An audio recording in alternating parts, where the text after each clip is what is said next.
I'm glad you employ him, so I don't have to pay him as much. Good evening, everybody. I want to welcome you all here to our author event series at Brookline Booksmith. My name is Jessica Young, and I use she, her pronouns. Tonight's event, we will be moderated by the editor, Michael A. Burstein, in the new book, Burstein? Burstein. No way. Burstein. I am so sorry. Of the new book, Jewish Futures, Stories from the World's Oldest Diaspora. In conversation with contributors, Ben Schau, S.I. Rosenbaum, Abraham Josephine Reisman, the cover artist Eli Portman, and the publisher Ian Strock. Yes, welcome everybody, woo! Before we hear from these brilliant speakers, I have a few notes for you. First, we request that you keep your mobile phones on silent during the event. If you haven't yet picked up your pre-ordered book or you would like to buy a copy, you can find me at the back desk over there at the end of the event, and I shall help you. The signing will be at the end of the event here at the front. If we could develop a nice line towards the magazines over there, that would be ideal, so you can come all through across the front of the table. And we do want you to be aware that there is currently a live stream going on, so unless you want to be on the interwebs, maybe don't walk in front of our little iPad over here. But yes, tonight moderating the event is our local Brookline neighbor, Michael Burstein. With a degree in physics from Harvard College and a master's in physics from Boston University, his first published story, Teleabsence, which appeared in the July 1995 issue of Analog, was nominated for the Hugo Award and was chosen by the readers of Analog as the best short story published in the magazine in 1995, and has been contributing greatly to the science fiction world ever since. He is a Brookline elected town meeting member and library trustee. He has worked as a science teacher at all levels and currently edits science textbooks for middle school and high school students.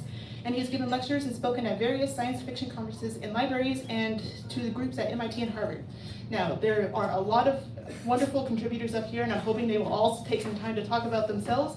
But the book that we are so excited to host, as we all know, is Jewish Futures, Stories from the World's Oldest Diaspora. The first Jewish diaspora began nearly 3,000 years ago.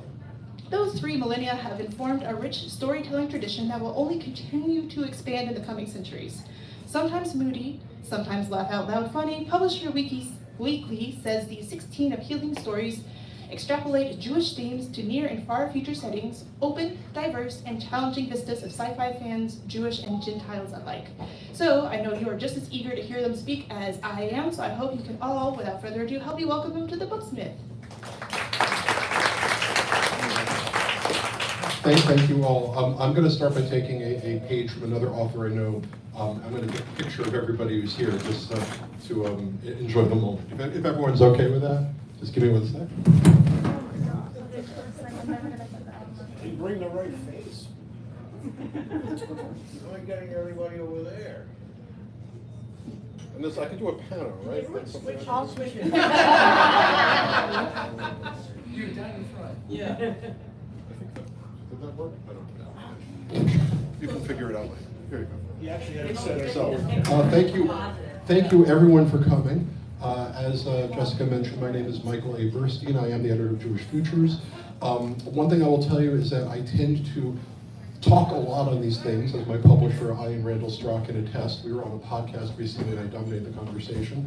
So he is going to make sure that I don't talk for more than 5 minutes. And we'll see if that actually happens. I did want to basically tell you that I'm very glad that we have a bunch of the contributors to the book here. This is actually the first public event we're doing for Jewish Futures. I hope it won't be the only one. I'm very grateful to Brookline Booksmith, which is, I did not grow up in Brookline, but this is my hometown bookstore. I love this place, and I'm delighted that they wanted to host this event. I just want to talk very briefly about the people here and Jewish Futures, and then we're going to do this as a panel where each person here is going to talk a little bit about their contribution, how they did things here. But essentially, I got the idea for doing this anthology, Jewish Futures, from a book that was published in 1974 called Wandering Stars. That was edited by a writer and editor in science fiction named Jack Dan. And Jack was encouraged to do this, had a second book in 1981 called More Wandering Stars of Jewish science fiction and fantasy stories. And I've been thinking about that book, for years, and it's an inspiration to me. I've written some Jewish science fiction over the years. And I had the idea of doing a new anthology of all original Jewish science fiction stories. I brought the idea to Ian, who owns the small press Fantastic Books. He was willing to do it. And I'm delighted to note that Jack Dan, who edited Wandering Stars, provided me with an introduction to the book. And was, as I explained to him, I really consider this book to be the spiritual successor to that. By the way, Wandering Stars, More Wandering Stars are both still in print. Currently, Jewish Lights Publishing has them, and I do recommend them to your attention. I want to mention the people here and the other people in the book, the authors. We have here Ian Randall Strock, who is the publisher of Fantastic Books. Next to Ian is Ellie Portman, who is a local Boston area artist and the cover artist for the book. I keep wanting to introduce Ellie as an award-winning artist, but he hasn't won any awards yet, so I'm working on it with him. Next to Ellie is E.M. Ben Shaul, author of the novel Flying Without a Net. And next to E.M. Ben Shaul, we have a writing duo, S.I. Rosenbaum and Abraham Josephine Reisman, who contributed, E.M. Ben Shaul contributed one of the stories to the book.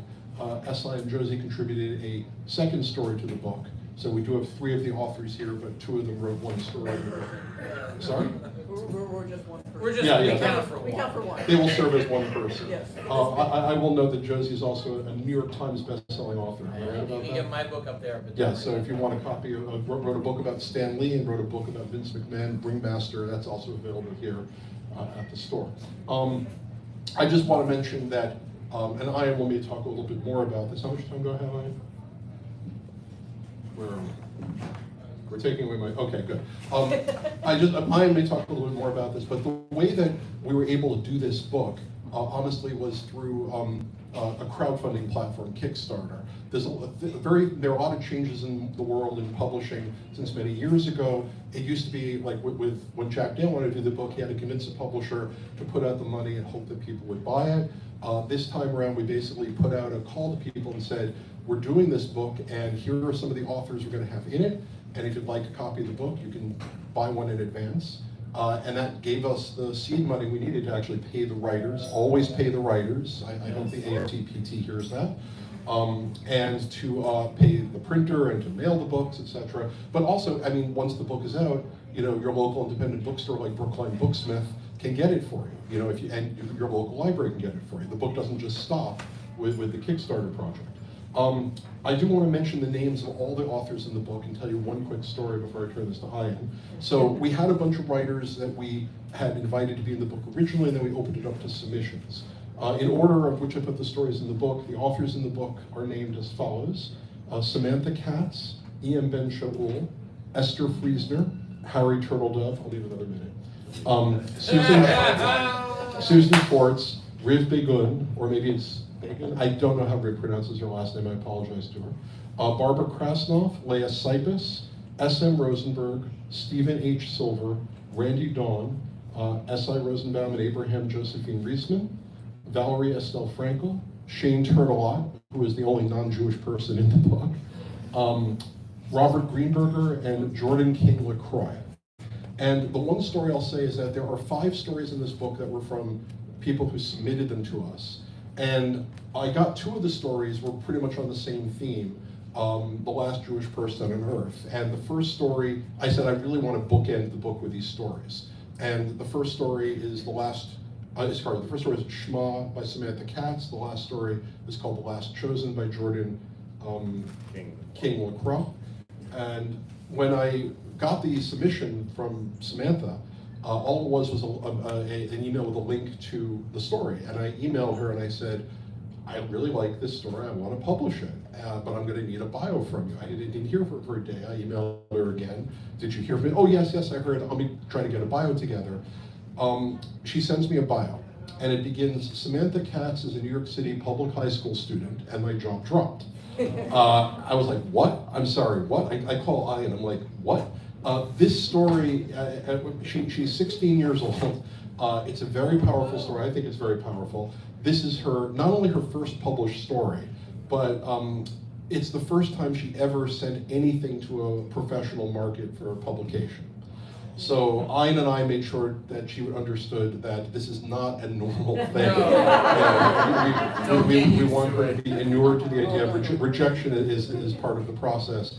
But I will tell you though, I am delighted to be publishing somebody's first story. You know, the editor of Analog many years ago, a man named Stanley Schmidt, who is one of the people I acknowledge in the book, published my first story. And he made a habit of trying to publish new writers. And I wanted to open up the book to writers who are not just established writers. So the idea that I've actually published a 16-year-old's first story delights me. Anyway, I did go a little over 5 minutes. I'm going to try to get this everybody to about 5 minutes or so, but we have a little time to go a little over. And basically what I'm going to want each panelist to do is just talk about their role in the book, their contribution, or whatever they want to say that's hopefully relevant to Jewish Futures. We're going to start with Ian Randall Strock, who has been a good friend of mine since the 1990s and is my publisher now. And so Ian, take it away. Thank you. Does anybody who knows, is anybody who knows Michael's surprised that he went over his 5 minutes? That's what I figured. Yeah, so I'm the publisher of this book, and as the publisher, my job is to be invisible. Nobody's supposed to notice me or the work that I'm doing, because I do all the back of the house stuff, the non-creative end things, which is kind of tough. And let me tell all of you aspiring writers and publishers that the best way to kill your writing career is to become an editor and a publisher. My first sale to Analog was 3 years before Michael's, and I was very excited to have a story in the magazine. Yes, I'm a professional writer. Well, I eventually got there, and then I called Michael and told him he'd made the sale, which was a little bit deafening when he shrieked into the phone. But it was nice. It was nice, because at that time, the way people found out they'd sold stories was that a paper contract arrived in the mail. Sure. And so a phone call was a bit of a surprise, but I said, you know what, he's a friend of mine, I'll do it. So I've been working in publishing, well, for a very long time. And this is my latest venture, Fantastic Books. Been running it for, I think it's 11 years now. Yeah, wow, it's the longest I've been at one job. It's exciting that the company has survived so long. Yes, Serial entrepreneurs, this is a good thing. So when Michael came to me with this idea, I said, yeah, you know, I'm not sure if we can find a large enough audience for Jewish Futures. You know, I mean, Jews are important people, but let's face it, we're a very small percentage of the population. So that's the joy of Kickstarter. It enables you to pre-sell a project, in this case a book, and if there's insufficient interest in it, you just don't start the project, and all it costs you is the time to start the Kickstarter campaign. We've done this with several anthologies in the last bunch of years, and had nice success with them. I was pleased. Kickstarter campaign usually takes 30 days. Well, they're set for 30 days, and my experience, it takes 20 to 25 days to reach the funding goal to succeed, to get the book. So we put together the concept for Jewish Futures, and in 4 days we hit our funding goal in the book. And there, on Kickstarter, one also sets stretch goals to encourage people to continue to pre-order copies of the book. Because once we've hit the goal, that means the book is funded, the authors get paid, the printer gets paid. If the publisher's very, very lucky, there are a couple of cents left over in the budget for him. But you set stretch goals so that more people will want to get involved. And so we set a couple. If we go over by this much, we'll add this, that, the other thing, whatever. And I said, okay, and let's go absolutely crazy. We'll say if we hit double our goal, there will be a second book. So there will be Jewish Futures 2, right? Yeah, because, yeah, wow. I'm stunned, amazed, awed, impressed, thrilled that there are so many people who are so interested in this book, and I'm also thrilled that there are still books like bookstores like Brookline Booksmith that support the independent publishing realm, that let us have events like this. So it's very exciting. And yeah, I'm the guy who knows the business end of publishing, and I've killed my own writing career, though I theoretically have stories and books out there if you go looking for them. Never too late. Sorry? Never too late. Yeah, yeah, that's true. I can shut down. No. So I usually do much better when people have questions for me. So I'll just pass the microphone along, and I'll be around for the question and answer section. Okay, well, thank you. I will say that one of the books Ian has written is a book about how to become a writer, and he gives very good advice. And since he didn't use all his time, I'll tell you that the story of that first author in the book, that Samantha Katz. What we didn't know when she sent the story in, I didn't know, she had been talking, her parents had been talking to friends about how to how to sell a story to in science fiction, they recommended that she go to this convention that was in the Washington DC area called Catclave.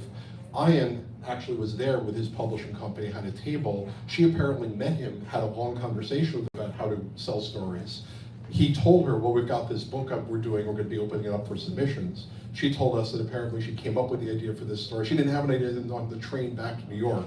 She came up with the idea and then decided to write it. So actually, you know, I had no idea when I bought the story. You know, it was just, so. Okay, we will now turn to Ellie Portman. Ellie is, as I mentioned, a Boston area artist, and also he is actually one of my kids' art teachers. He gives one of my kids private art lessons. She will one day be drawing for Marvel in DC, I'm sure. You know, as I said before, I keep wanting to call Ellie an award-winning artist, and I'm working on that. You know, so. Ellie, yeah. So why don't you take 5 minutes to talk about your part in this whole project? Absolutely. Well, thank you all for being here. Can you hear me? Get a little closer. Yeah, get close to the mic. Really cool. For the lights. Get really in there. Okay. There you go. Sorry. Pleasure. Thank you for having me. So I'm a local artist. I do art full-time. I'm doing it for about 8 years. In addition to doing illustrations, I do murals and custom paintings and all sorts of different things. I've done a number of different illustrations, but this is easily the one I've been the most excited to do. Seriously, my wife said to me, I don't see you this excited about a project that often, because I do a lot of different paintings, and they're you know, sometimes someone wants something that's specific to them, and it isn't personal to me, but I thought that this was really fun. So the first thing I pictured, I had kind of a free hand in what to do with this. There wasn't a ton of direction. I think the first thing I thought of was Jews in space from History of the World Part One. Sure. So I thought right, why not? So I thought the scene should build towards the rocket ship blasting off in the middle, sort of an end of the day sunset colors. I thought the future Jerusalem would be fun to imagine, so you know, older buildings and structures. We put a little bit of some aliens in there. We put some different signs and things, and the jetpack front and center, which was sort of retro-futurism inspired, which I love that old style of book illustration, 30s, 40s pulp. And that was sort of the direction that I took with it. And it was a lot of fun to make, and that's all. Did you read any of the stories beforehand? No, I made the art, I think, before, when the Kickstarter had just been completed. I don't think even the stories even existed yet. Yeah. So it wasn't based on any one story. It was completely from my imagination, and it kind of stands on its own in that way. It's great because I think it really ended up being in dialogue with a lot. I think the cover illustration ended up being very apt for many of the stories. I think we were all kind of thinking. It's like all the stories are hanging Similar out way. together. It's like all the stories are hanging out together in the shuk or something. There's a storyteller in the shoot, and he's telling all of these stories. Exactly. Yeah, that's great. Yeah. So I will tell you that we did give Ellie some guidance over the course of doing the art. So it was like There were two drafts. Right. What do we want in the art? You know, there were some questions here. One thing I said, you know, we wanted to evoke both Jewish and future, hence the title Jewish Futures. You know, I said the spaceship would be good. You know, also I wanted to make sure that we you know, one of the things, and I actually put this in the, and again, I'm taking Ellie's time, but you see, I have the time. Thank you. See, I get to talk a lot. I will say that when we put out the call for stories in the book, you know, not just the asking specific, you know, the invited authors, we have you put out guidelines, say this is what we're looking for. And one thing I was very specific in my guidelines to tell people was that we're really looking for a variety of stories, set a variety of places, a variety of people. You know, I said this is not, you know, American Jews in the future. This is not Ashkenazi Jews in the future. I want to see a combination of things. So I think that we kind of evoke that. We have, you know, we have the person in the front with the jetpack, you know, the astronaut who I think is probably Haredi or close to it. We have the woman with the robotic arm. We have a little alien. We have a robot. You know, we have the spaceship. You know, and one thing also that I've been making this, you know, made this joke specifically. You know, we sponsored Kiddush at my synagogue in honor of the book a few Shabbats ago. But I've made it clear a few times. I said, keep in mind, this book is called Jewish Futures. It's not called Orthodox Jewish Futures. You know, and they're actually, I have some stories in here that do hit on all parts of it. And I did get in submissions quite a few stories that would have worked very well for a book just like that. but some of them would have required a lot more explanation for other readers. There are things I'm reading, I know immediately someone's talking about, and I'm like, yeah, you know, this isn't going to work here. But one of the invited authors, Leah Sipis, who's an award-nominated fantasy writer, you should look for her books. Leah, you know, actually, you know, did the smart thing. She wrote this story, a great story in the book called Frimmer House, which is about artificially intelligent houses, and what, you know, it starts with a family that's not that observant, and they accidentally, their house upgrades to the more observant, like AI, telling them what they should not be doing. But Leah did the right thing. She found a bunch of, you know, initial readers, and you ask somebody who's not Jewish to read the story, you know, are you getting it? Is there enough in here for it? You know, so. Well, the other way to do that is simply to footnote yourself. Oh, yeah. And the other way to do that is to include a glossary and footnotes, which as a writer I love, and as a publisher I can't stand.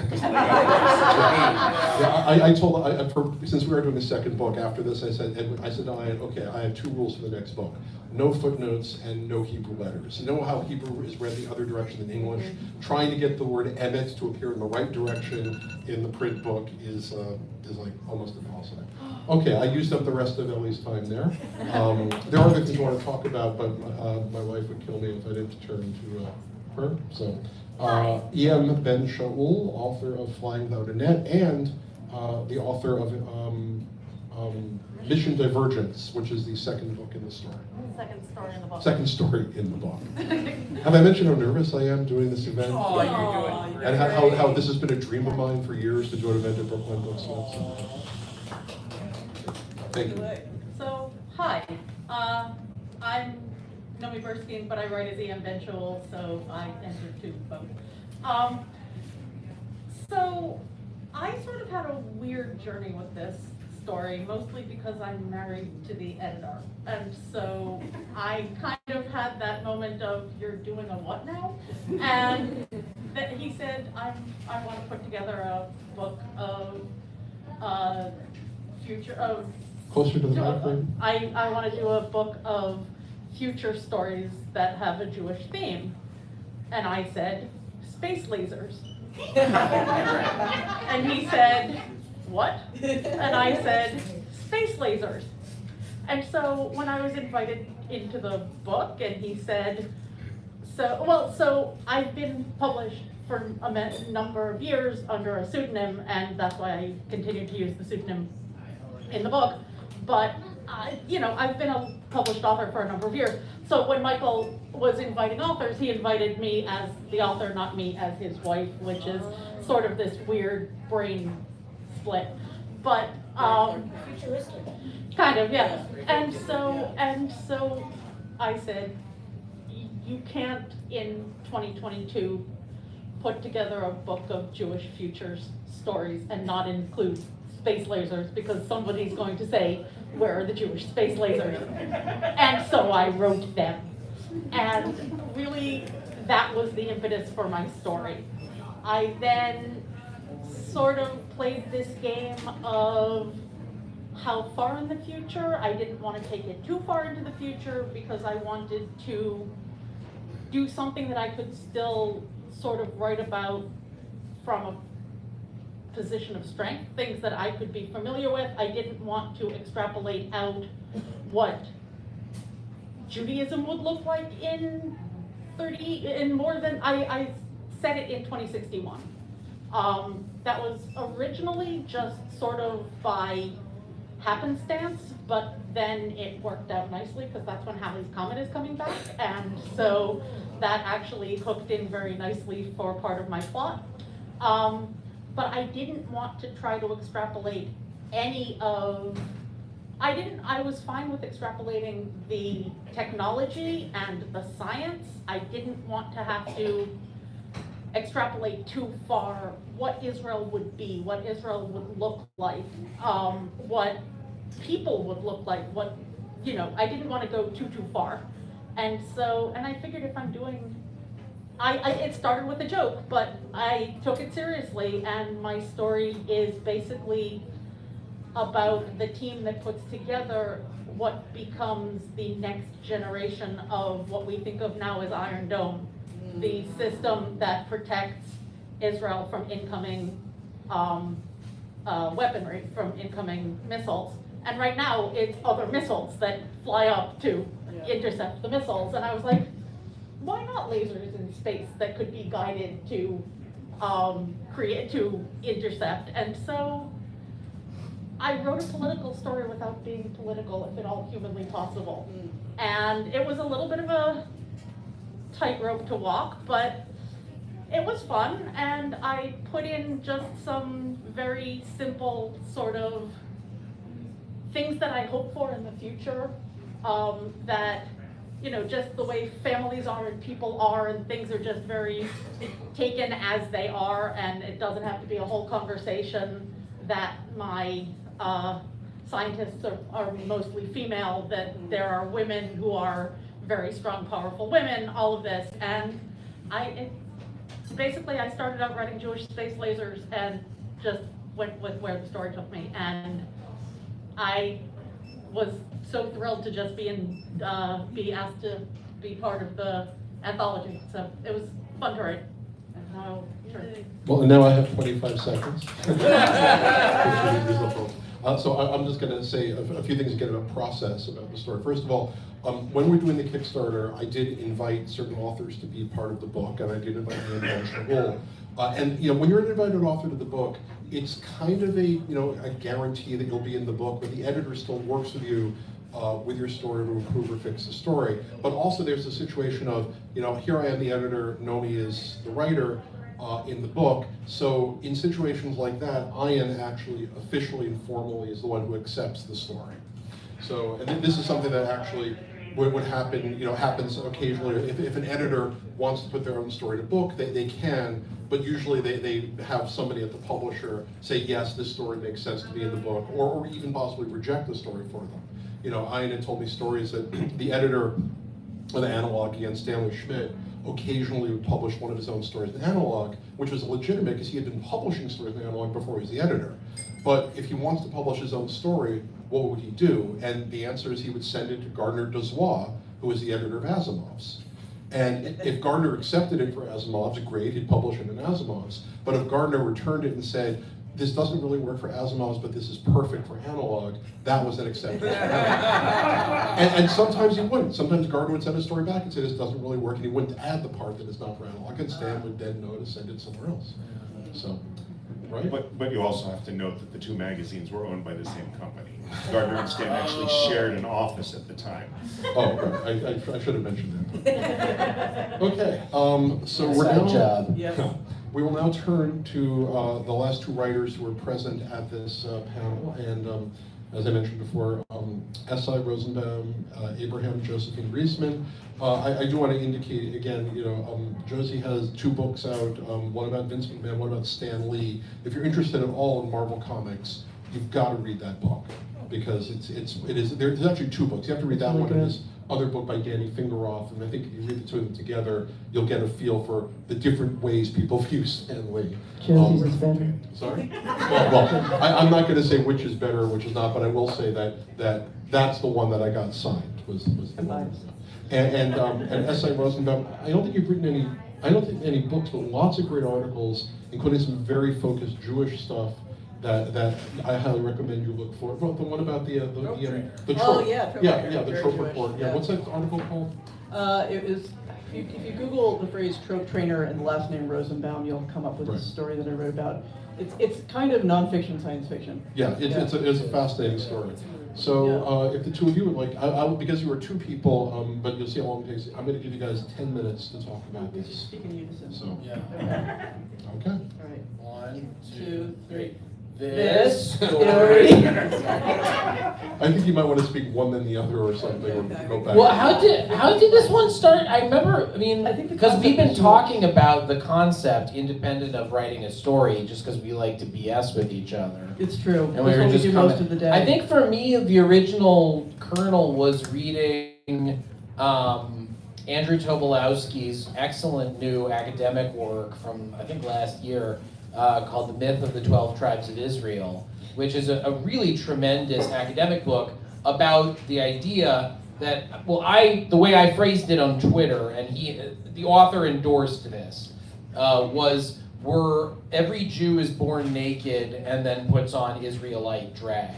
Well, Because the thing is, and that includes the people who wrote the Bible, because the nation of ancient Israel was already history by the time the Judahites were writing down what we have.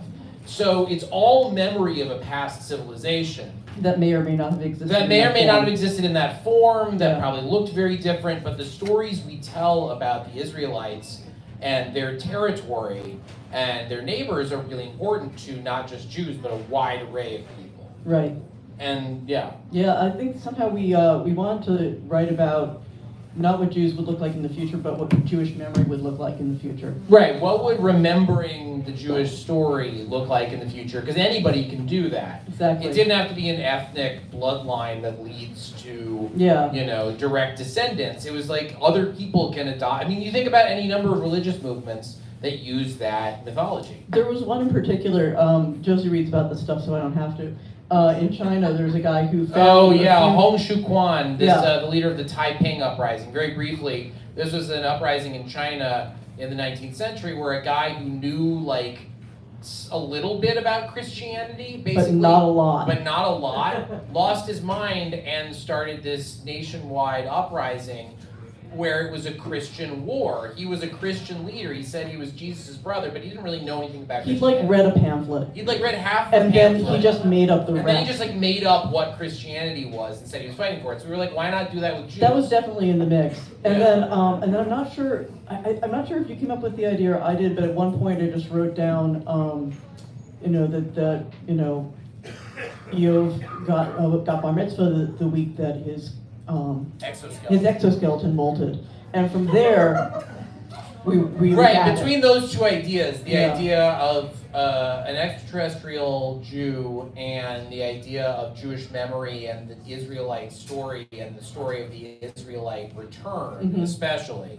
Yeah, I feel like we're always trying to reconstitute this past. Yeah. And sometimes in ways that is not healthy.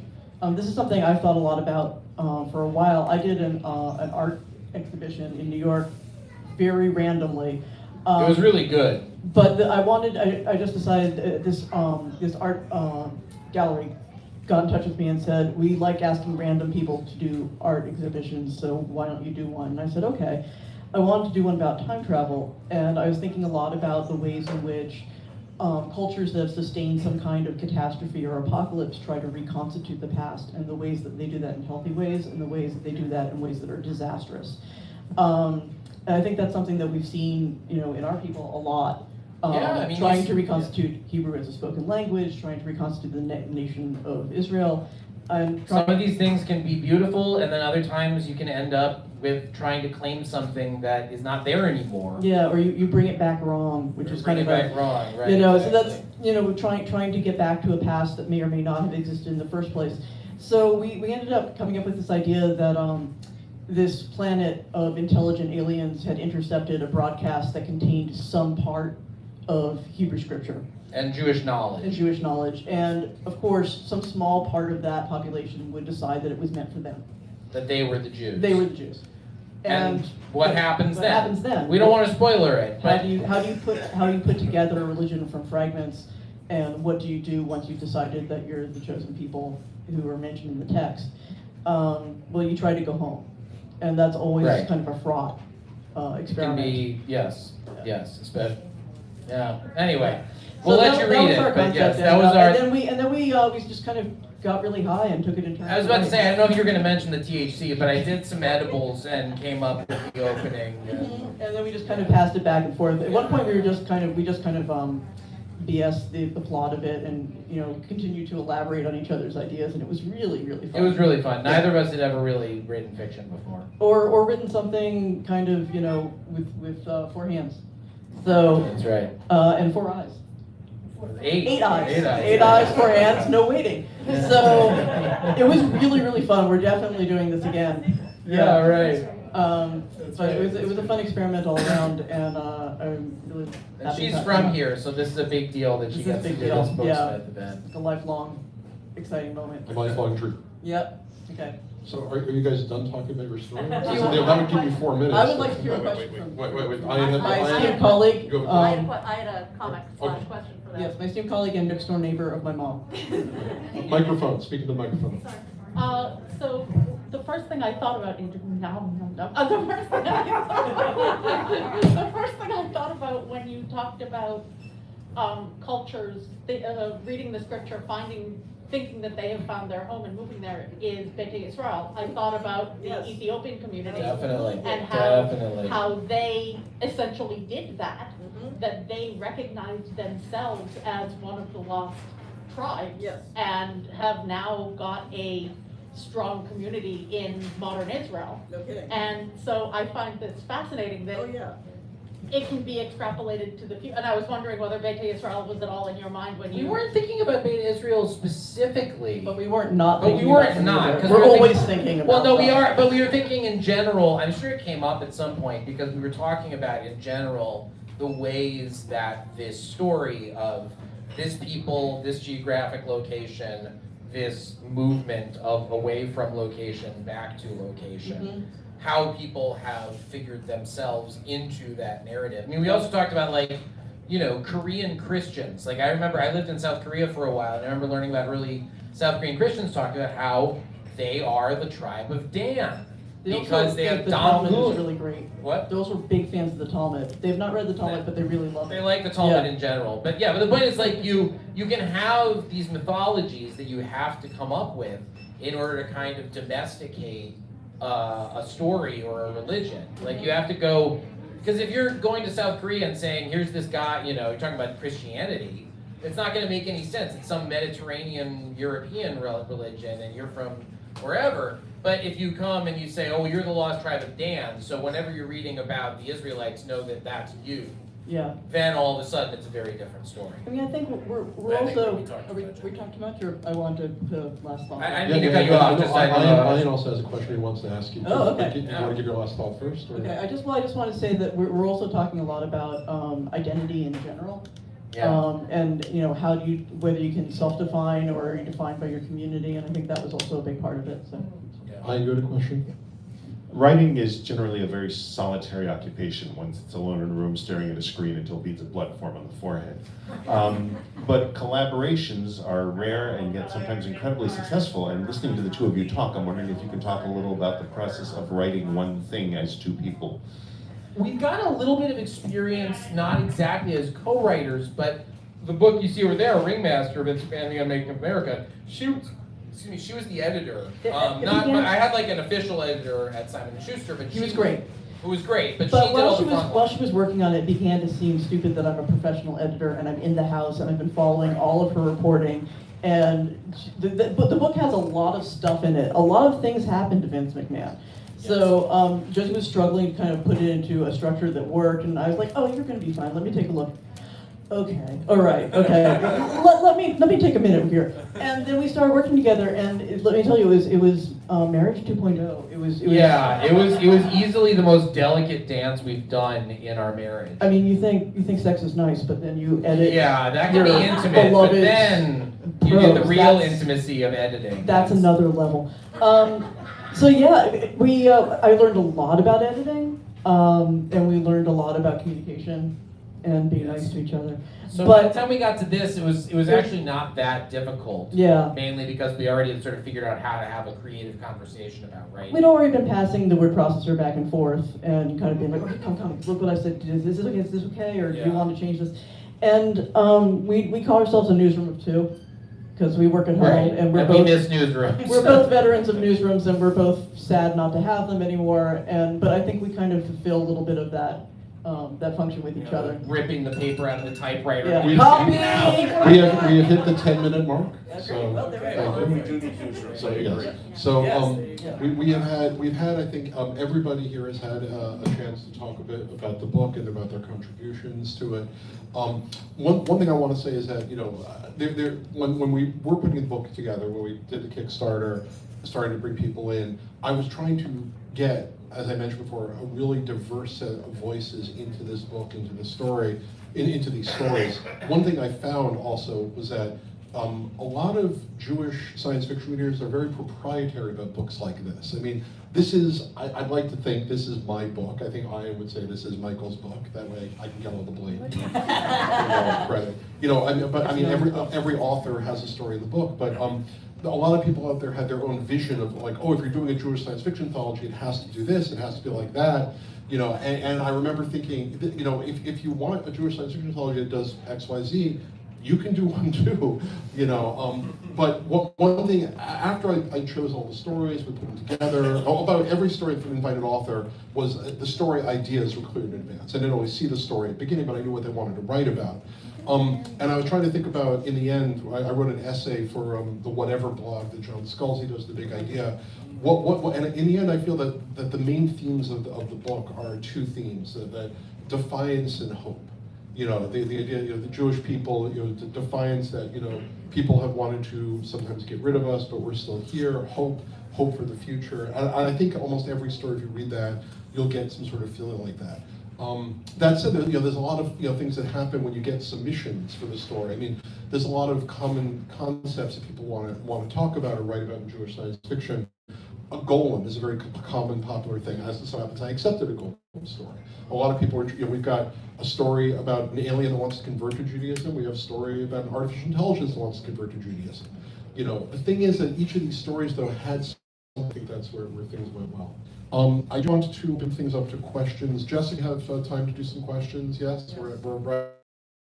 Okay, so we're at a mark. So I see a hand. Yeah, and questions for anybody on the panel. Yeah, this does in fact kind of go over any of the contributors.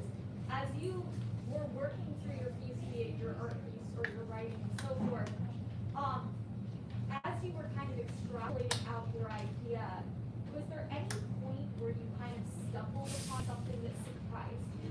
That kind of, as you were leading from like one point to the other, or was a lot of kind of, of course this is how this would go? Were people able to hear the question? The question was, did you reach a point in your creative process where you were surprised by an extrapolation of the initial idea? Where we stumbled, I think you said, or something? Yeah, stumbled on Sorry, surprised and stumbled. Okay, Yeah. Let's Stumbled upon something that was kind of surprising Stumbled you upon. as you followed kind of your thought. Right. Yeah. Well, we certainly did. I mean, I can't speak for anybody else, but we started thinking this story was just going to be kind of a little mood piece. I thought it was going to be kind of just like a prose poem. Like, we didn't think And it was then going to be much plot. plot. It grew a plot. Yeah. Yeah. This plot just like suddenly We don't started write a lot of- wretchedly coming out of its back, and we were like, oh, I guess we better account We don't for write a this. lot of fiction, so that really surprised us. Usually we have to find out what happens, but in this case it just started happening on the page.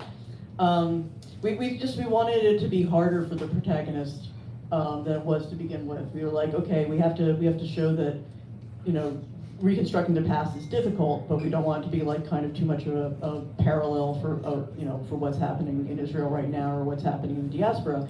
So how do we do this? And then, plot happened. Right, plot ends up making it unique, and it's not just an on-the-nose political story, which was never intended to be anyway. We were just worried that it would come across that way. Yeah.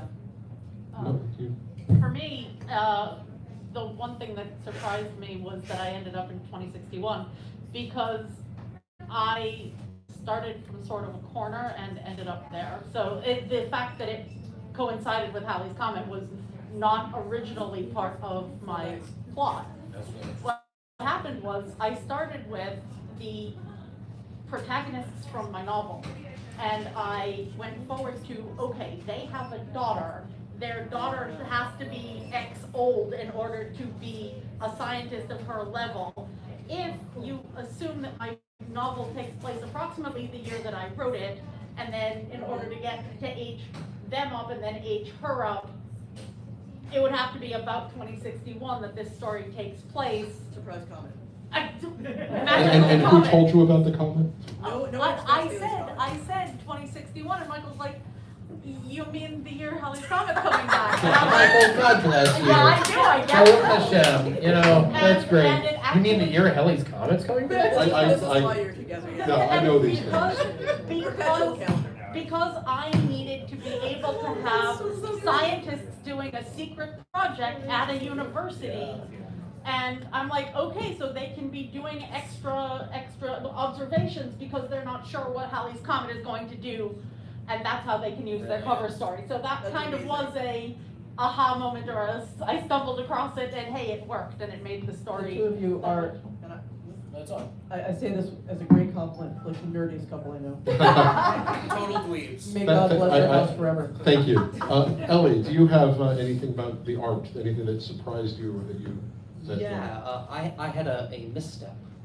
There were two drafts of different perspectives, different viewpoints for the image. But before that, I had wanted to include a shuk, a marketplace, filled with things. And if anyone here has been to the shuk in Israel, you know it's filled with many, Things. lots of, just a million things. And I wanted things draping down and things in corners.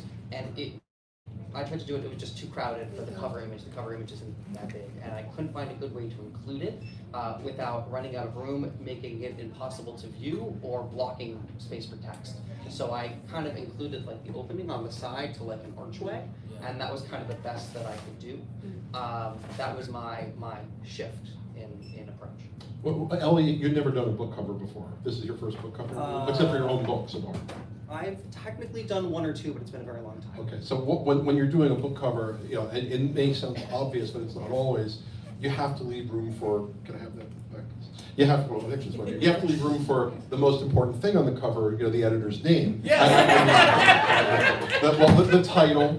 You know, the quote of praise from Publishers Weekly. Yeah. Did I mention we also have got praise from the Atlantic? Yeah, they also. That's like right, the book, yeah. You know, but yeah, you need to have room for the text, and you know, as you get cover paintings, things like that. So you have to. The artist has to know this. You have to figure out where you're going to fit everything. So yeah, so you can't always put everything on the cover that you necessarily want. And it's funny you mentioned the most important thing that goes on the cover, because when I did the cover layout, you know, one of the publisher's jobs is also making sure the outside of the thing looks good. I hadn't put it there. And the person who was looking over my shoulder said, you know, you really ought to get the editor's name. I'm like, I said, oh, all right. That's your designer, right? Yeah, so, no, no, but I mean, I will say that when I mean, I can answer your question too. There were a few places where things. I will tell you that you asked about things that surprised us or that stumbled. I'll be honest with you. This book almost didn't happen. I don't want to go into great detail, but the first time I emailed the authors I wanted in the book, I didn't hear back from everybody right away. And I was very surprised. Usually, you know, if you're a writer and somebody says, hey, I want to put a story in the book, we want to do it as a Kickstarter, and it's a guaranteed sale, usually the writer comes right back and says, yes, I'm in, you know.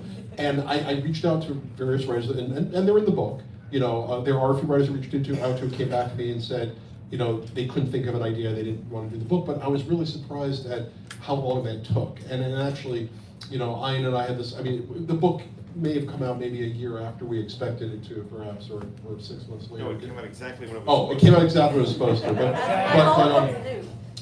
I was kind of, I was surprised at, you know, the initial emails I sent out and the lack of response I got in the original thing. But I kept pushing forward, and I kept, you know, saying I need people and I need the writers to do this. And in the end, we got. I think it ended up pretty good. And again, we're now doing a second book, and so we don't work out that process. So, question over there, yes. If you ever are actually going to go to Mars, you need to come back to me because I need to do more research and talk to other rabbis because I know you're not actually going to Mars. On the other hand, you know, when Colonel Ilan Ramon went to outer space on the space shuttle, you know, he actually apparently did ask a rabbi, you know, even though he himself was not observant, he made a point of wanting to eat only kosher food because he was Israeli, he was representing the Jewish people. He wanted to find out when should I observe Shabbat? Because when you're on, I don't know how many people here know that old joke, if you're in orbit, you know, it's like, wow, I couldn't rest. You know, I was in orbit around Earth, you know, why did you rest? Well, every few minutes, it was Shachris, Milcha, Mara, Shachris, Milcha, Mara. For those of you who don't get the joke, that you have to daven, pray 3 times a day, and it's like when the sun, you know, rises and sets, and if you're in orbit around Earth, I think on the ISS, you get like sunrise to sun, you know, the whole day goes in like an hour and a half, so you'd have no time to do anything else. Anyway, I think that they hit on those things. Yeah, we have a hand in the front, a hand here. Jessica, how are we doing on time here? Can I take two more questions? Go for it. Okay, so the hand here, and then there was a hand over here, okay. Yes. So, I'm thinking about the fact that, this is Jewish Futures, but, we've never been kind of a majority anywhere, and so. Except Brookline. Sure, but, I'm wondering about the idea of social identity, which is something that you may be aware of, but that is imposed by perception of others. And I was particularly kind of tripped on that by the idea of, I haven't read the book yet, I should look it up. By the idea of getting a piece of information and deciding you were it, and the dynamics of others around you reacting to that. But that feels like being that, like the concept across the entire book. I'm wondering how that played out in the two stories that are here, and maybe Michael can say about the other ones as well, about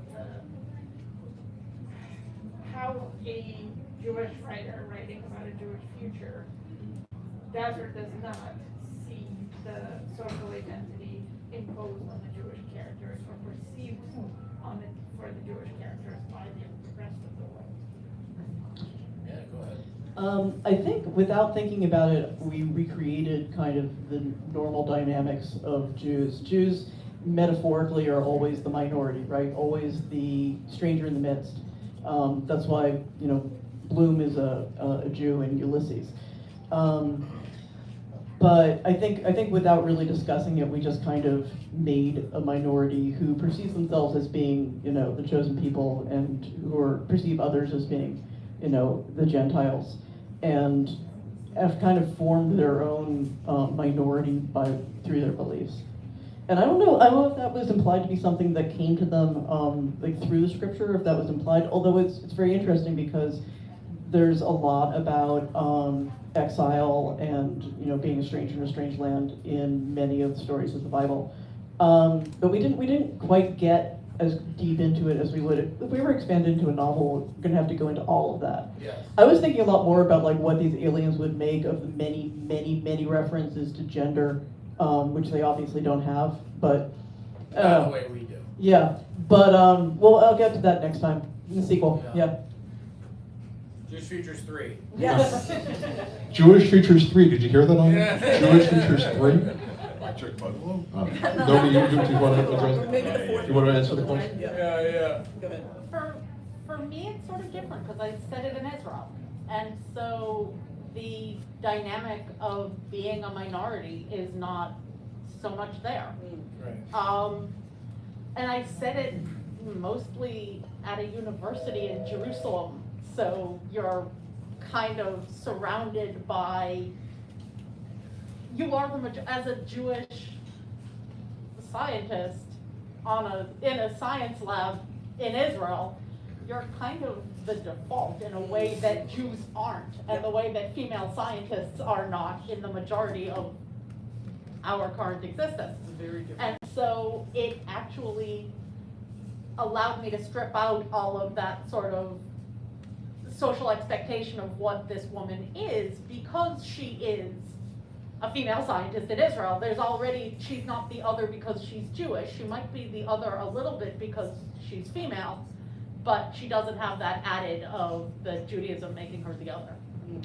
I'll note some of the other stories in the book. There's definitely a feeling of, you know, of the other in some ways, you know, of how, you know, it's like, I mean, a lot of, again, when you put out a call for people to write stories like this, you'll have people writing stories where the Jews are still a minority in many cases, and how are they dealing with that? And some of it might be metaphors for other things. So you've got one story where Jews had to flee from one planet to another planet. I think you have two stories like that.